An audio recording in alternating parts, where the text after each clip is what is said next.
Hi guys, my name is David and welcome back to my channel. This is going to be more of a discussion video as I didn't know whether to make this video or not. This isn't going to be any type of review for this book.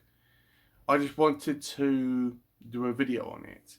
So I have been really into mangas. I would say recently, it's been a while.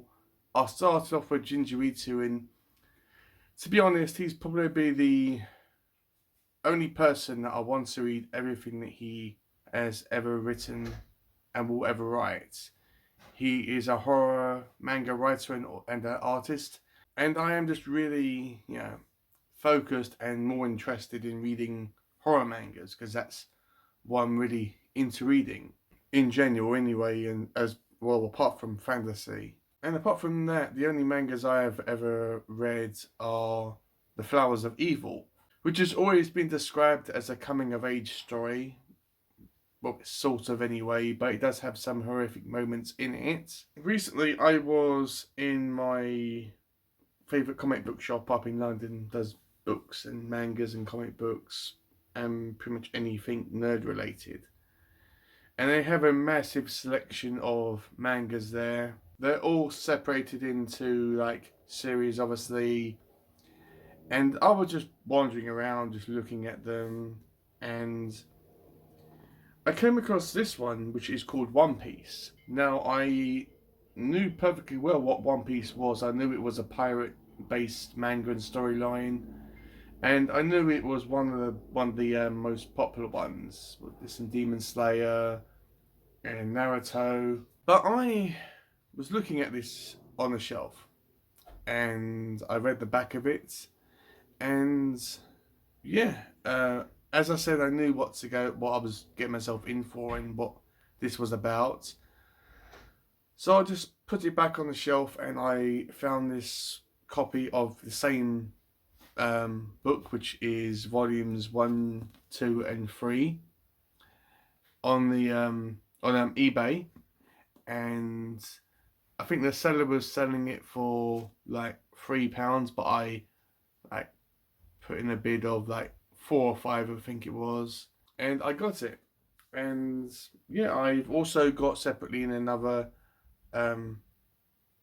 bidding on eBay the next 2 books. So I've got up to volumes 9 in 2 separate books. I'm not really sure whether I'm going to continue on with this series. It really depends on how I feel when I've read the other 2 books. But in this video, it's just going to be more of a discussion about my feelings and thoughts about reading One Piece. I also want to make it clear that I know that One Piece has been going on for many, many, many years, and it probably has close enough to about 70 or 80 volumes.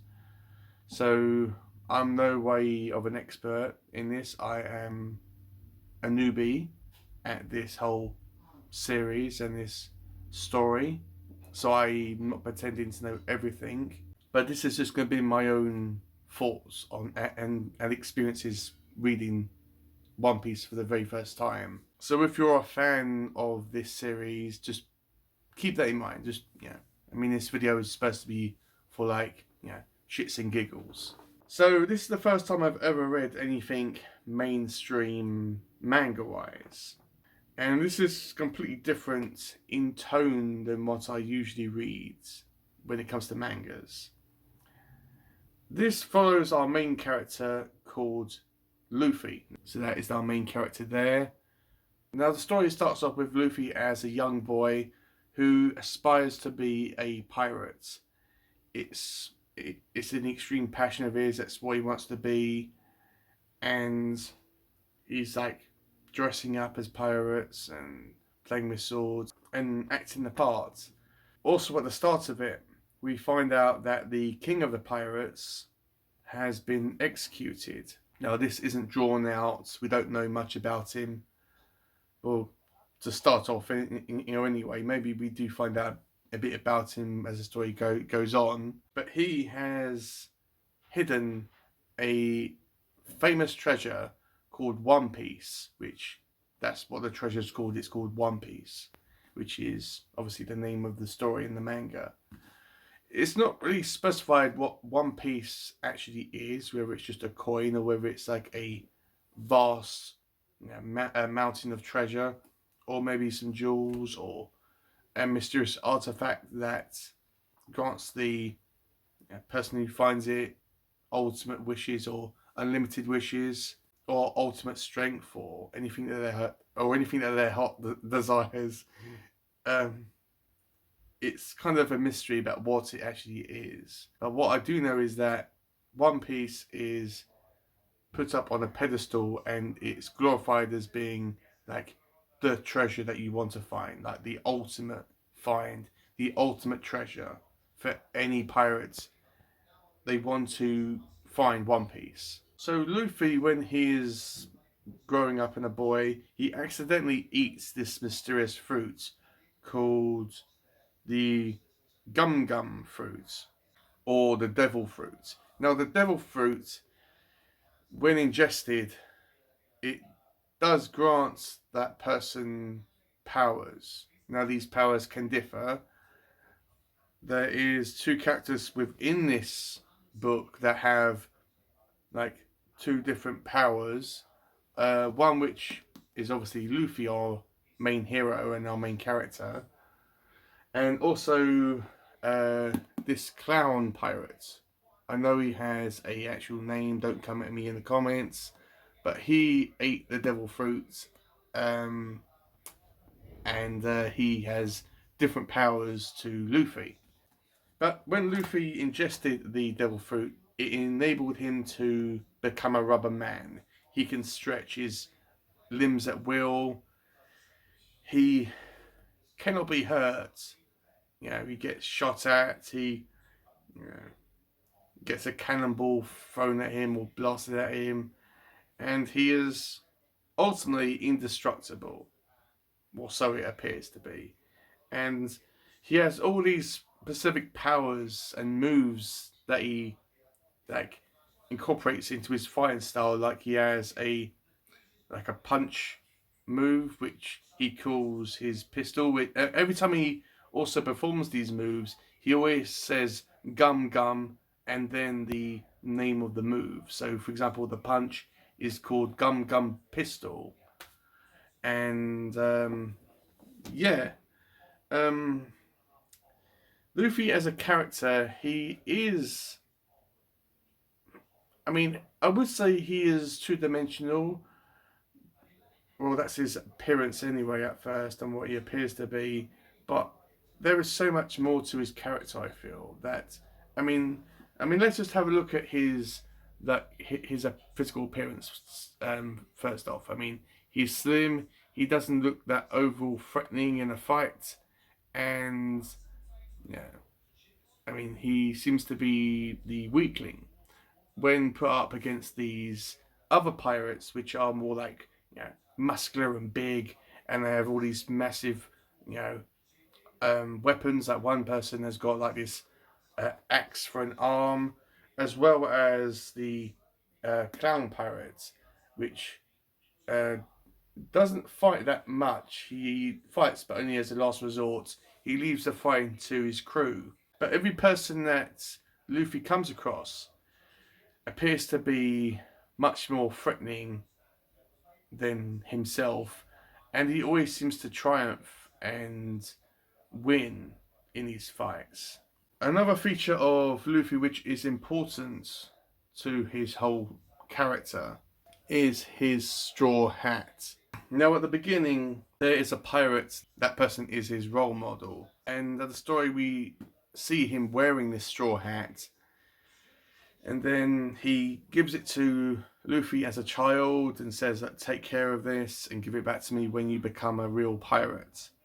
So this hat has become Luffy's treasure. That's also another big part of this story, is that along the stories and along these volumes and these chapters, we come across these characters and individuals that have these items and places that aren't gold and riches and diamonds and all that stuff that you find in like a typical pirate chest.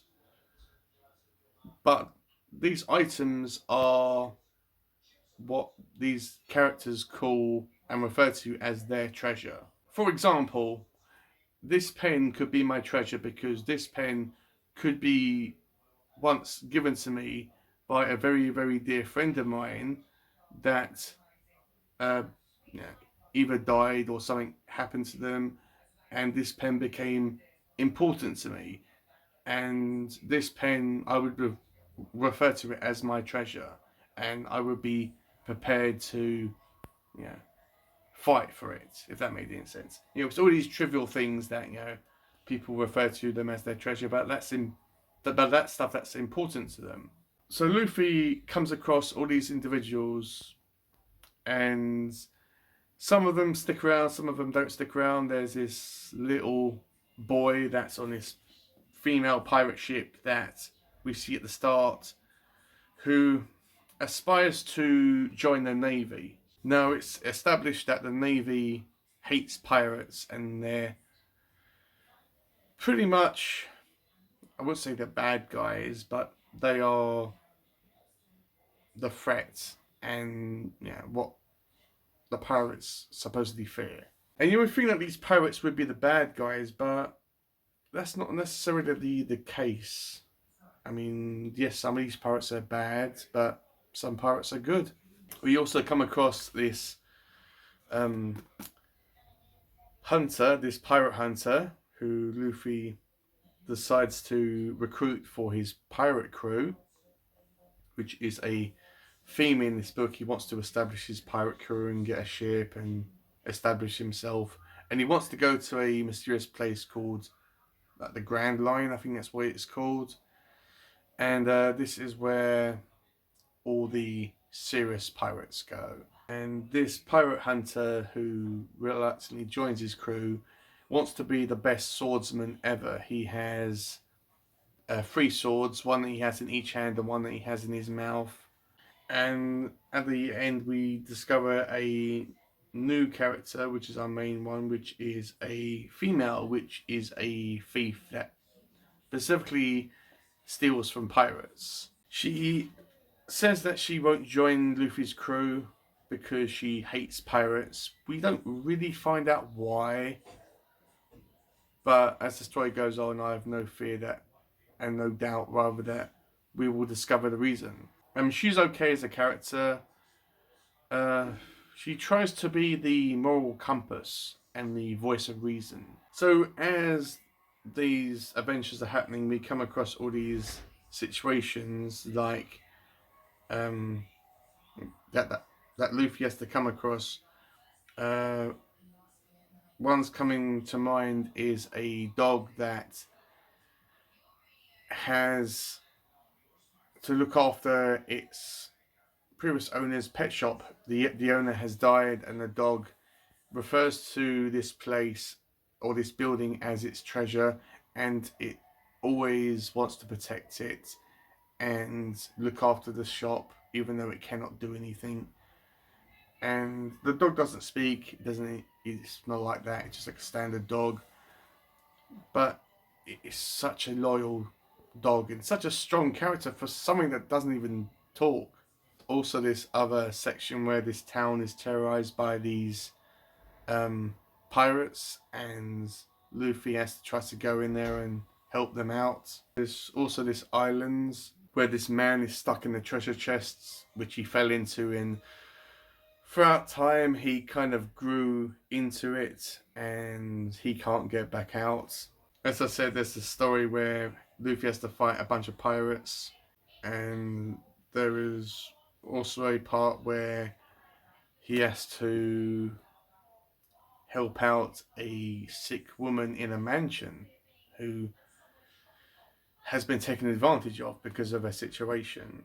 So Luffy, as our main character, the whole characters in the mangas, they either most of the time they always portray either 2 emotions. 80% of this story, they only portray pretty much 2 emotions, which is either extreme happiness or anger. Everyone is usually happy with themselves, and big smiles and happy and all that stuff. And then the next minute they're actually either doing that or shouting and angry. And when they are angry, the artist has drawn them with like white eyes and like like a drop jaw with like sharp teeth. And all these situations that Luffy gets in, well, him and his crew get themselves into. Like for example, a town which the clown pirate is holding under his fist, and all the people are frightened and all that stuff. The mayor goes in up to this pirate and wants to fight him, even though he knows he cannot win and knows he's going to get his ass kicked. So Luffy decides to punch him out and like knock him out, and then this results in his crew saying, "Oh my God, what have you done? Why did you do this?" And then as the story goes on, we find out why he's done all these things. Another example of this is the small boy that wants to go into the Navy. He knew that he couldn't really be accepted into the Navy because they would have to look into his backstory and his life, and that they would discover that he was a cabin boy for a pirate. And this would kind of jeopardize his career plans. So Luffy decided to have a fight with him, and the boy said, "Oh no, I actually hate pirates now, and I want to join the Navy." And this is how Luffy kind of helps people by doing all these extreme things in order to help them out. At first you're thinking, my God, what an arsehole this character is. But as we find out his motivations and his reasons for doing these things, he becomes more sympathetic. As a character, he is two-dimensional in his thinking. He wants to become a pirate, but he is very, very fierce. He is loyal, and I won't say he's smart in what he does, but he is a really good friend and loyal friend. But when it comes to his thinking, he only wants to become a pirate. So overall, I really enjoyed this whole volume or this collection. It was a lot of fun going through, and I mean, I would have liked to read it quicker than what I did, but I read it at a good pace and I enjoyed it. It didn't completely blow me away, but I know this story is spread out across a bunch of volumes, but I enjoyed it. And I'm intrigued to read more. As I said, I got 2 more books in this series, so when I've read them 2, I will kind of make a decision whether I want to like stop there or maybe carry on with the series for a little bit, because the whole reason why I'm not into these mangas is because they have a wide variety and a massive amount of volumes, and I don't have the space to store them or to display them. So that's the whole reason why I've never got into these. But who knows, maybe when I've read them 2 books, I will occasionally pick up some more and, slowly but surely make my way through this series. I'm not planning to complete this series, as I know it's probably still ongoing. But yeah, I mean, let me know if you have read One Piece. Have you, I was going to say, have you heard of it? But if you heard of mangas, and you probably heard of One Piece. But if you have read it, let me know, what did you think about it? Is it worth my time continuing on with this series after volume 9? I mean, if you're a fan of this series, let's just have a discussion about it down below in the comments. Let me know what you enjoy about this whole series, because this is whole new territory for me, because I've never really read any mainstream mangas, and this is the first one I've ever picked up. So that's been my kind of long-winded discussion of One Piece. Hopefully you found it somewhat interesting. I just wanted to talk about it, in a general way. And yeah, hopefully you found some enjoyment out of this. So yeah, with all that out of the way, guys, I'll see you in my next video.